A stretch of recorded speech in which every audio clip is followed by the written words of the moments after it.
to some other moisturizing or typical standard skincare product, and you'll get the benefit of the zinc that way as well. It's not a topical condition, but you can do a lot for drying up excessive skin oils and helping stabilize the growth of cells. Last but not least, using some clay can also help dry up some of that sebum, some of that oil production.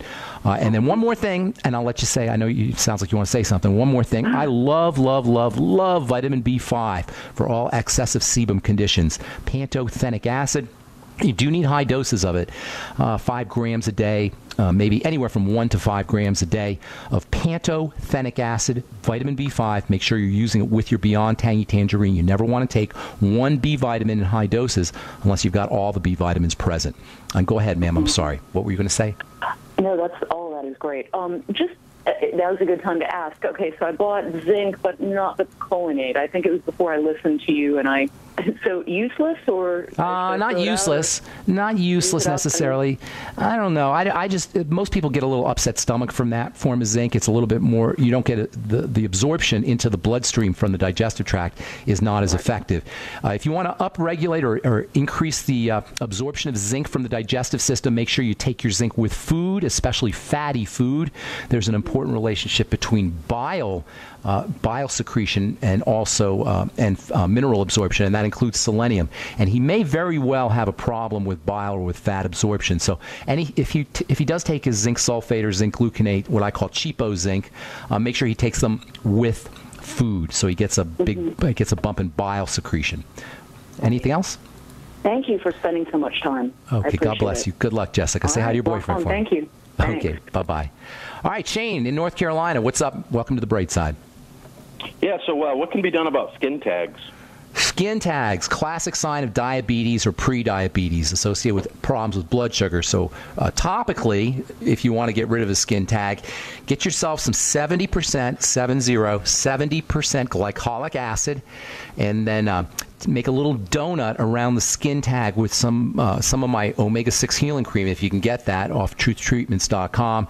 If you want to use just plain Vaseline, that's not as effective, but something to create a donut to protect the soft skin from the glycolic acid. Get a 70% glycolic acid solution. You get that at the pharmacy. Or alternatively, an 88% lactic acid solution. Again, you'll get that from the pharmacy. Your pharmacist can put it in a little bottle for you. Or you can get it off the internet these days. And then you make a donut with your vitamin C, your omega-6 healing cream, or your Vaseline. We're going to talk about Vaseline tomorrow, too, by the way. And then you make a little donut with the skin tag protrudes through the donut, and then dab the glycolic acid or the lactic acid on top of the skin tag, making sure you're protecting the good skin because you'll get a little burn if you don't. And then you do it 2 or 3 times. The skin tag, depending on how strong it is, how robust it is, will fall off. However, please regard skin tags as a sign that the blood sugar is starting to become messed up, and that means do all of your blood sugar stabilizing strategies. Number 1, the Sweeties from Longevity. Number 2, the Healthy Start Pack, again from Longevity. Number 3, keeping your intake of fast-burning sugars down, breads, pastas, and rice and potatoes and fruit juice and desserts, etc.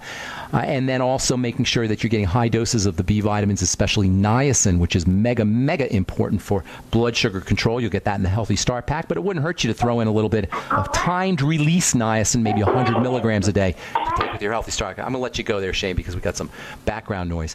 Treat skin tags as a sign of pre-diabetes. Use all your diabetic strategies. For weaning yourself off of carbohydrates, I know I said this before, I'll say it again.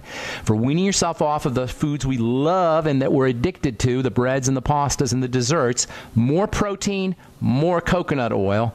In fact, using protein and coconut oil every time you're craving your sweets or your breads or your pastas is a great way to wean yourself off of those hard to wean off of foods. And also, you'll find that if you eat salty food or if you drink salt water, you can get Celtic sea salt and put it right in salt water. You'll find that that'll take away your craving for sweets as well. Just salt can do that. I use a vegetable juice. I make vegetable juices I make a beet and celery, and sometimes I'll put cucumber or sprouts in my Vitamix with water, and then I throw lots of salt in there, so I make a nice salty drink, and I'll tell you, that'll kill a sugar craving or a sweet craving like nobody's business. So treat skin tags as a diabetic issue, pre-diabetic issue. You can treat it topically, as I say, with lactic or salicylic acid, but they're just going to keep sprouting back, so you really want to treat it as a biochemical issue, mostly involving blood sugar. Thanks for your call. Appreciate it. All right, got a couple more minutes. Wes in Idaho. What's up? How you doing? Yeah, pretty good. Ben, I got a bottle of vitamin K2 here. Okay. Comes from MK7 Okay. NATO. Uh-huh. 120 caps. Each cap is 100 micrograms. That's 125% daily recommended. Now, you're recommending 5,000? Yeah, lots more than that. That's going to be a little pricey for you. I'd find another one. 100 micrograms is very little vitamin K. Vitamin K is one of the trickier ones, though. You don't want to take just vitamin K without vitamin A and D and E, all your fat-soluble vitamins. It's probably a good idea to make sure you're getting some sunshine. And also, fermented foods and probiotics are another really important strategy for bumping up your vitamin K levels. Probiotics and fermented foods, too.